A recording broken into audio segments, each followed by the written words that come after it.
So some of you might immediately say, what about phytoestrogens? I've heard there's plenty of phytoestrogens in soy, but there's phytoestrogens all through the plant kingdom.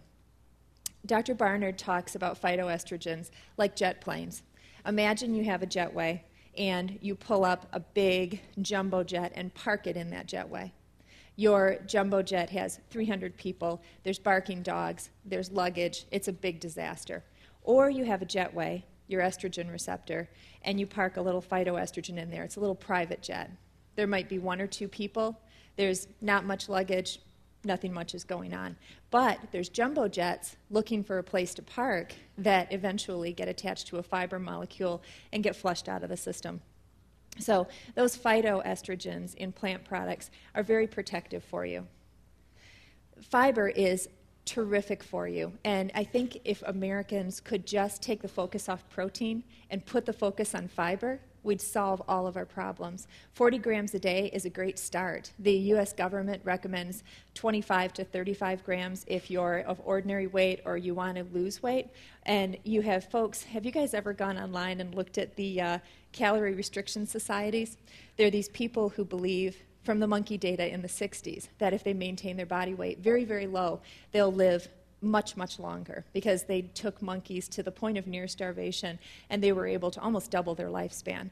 So if you ever get a chance, the calorie restriction societies are a lot of fun, because these people are scrawny and they're at their hors d'oeuvre parties and they're eating these bitty little hors d'oeuvres, but they don't want to be hungry. And when they eat a ton of fiber, because the fiber doesn't digest. It's a carbohydrate, but when it folds up on itself and gets methylated and hydroxylated, it becomes an undigestible molecule. So you put it in your mouth and it exits out the one-way exit system.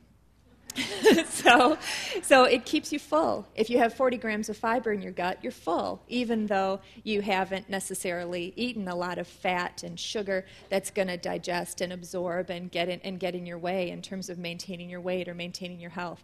The other great thing that fiber does is it binds your nutrients. So if you're eating sugars or fats, the fiber allows that sugar and fat to be absorbed quite a bit more slowly, so you don't get this huge pop in your insulin levels and in your sugar levels. And the other thing is it holds these carcinogens. So even if you're doing your best with organic and you're really doing a great job, but something gets in there, and if you didn't have a fiber molecule in your gut, it could absorb, cross into the cell, and then create that cellular change that takes that cell out of the normal regulatory mechanisms, and wham, you've got something going wrong. But if the fiber is in your gut, it holds those carcinogens and then helps escort them out. So where's fiber? Vegetables. Vegetables, vegetables, vegetables. I was reading this really great study from Susan Roberts' team down in North Carolina that they were putting patients on a fiber diet. They said it doesn't work. Fiber doesn't help you lose weight. And they were giving people a cup, this little cup that had been seasoned with or flavored with fake strawberry.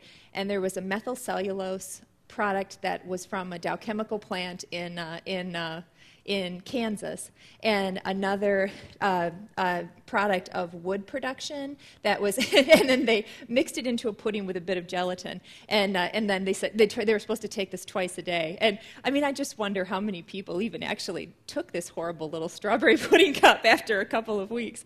But certainly, when I ask my patients, can you just increase your vegetable content by 1 serving at a meal? 1 serving is such a minuscule amount, and we know from previous data that you can see a 9% reduction in heart disease, a 12% reduction in stroke over 9 years if you increase your vegetables by just 1 serving a day. So could you just give me 1 more serving at your meal times? I think that you will be less hungry, and they can start to get on track. You know, everybody's on a path.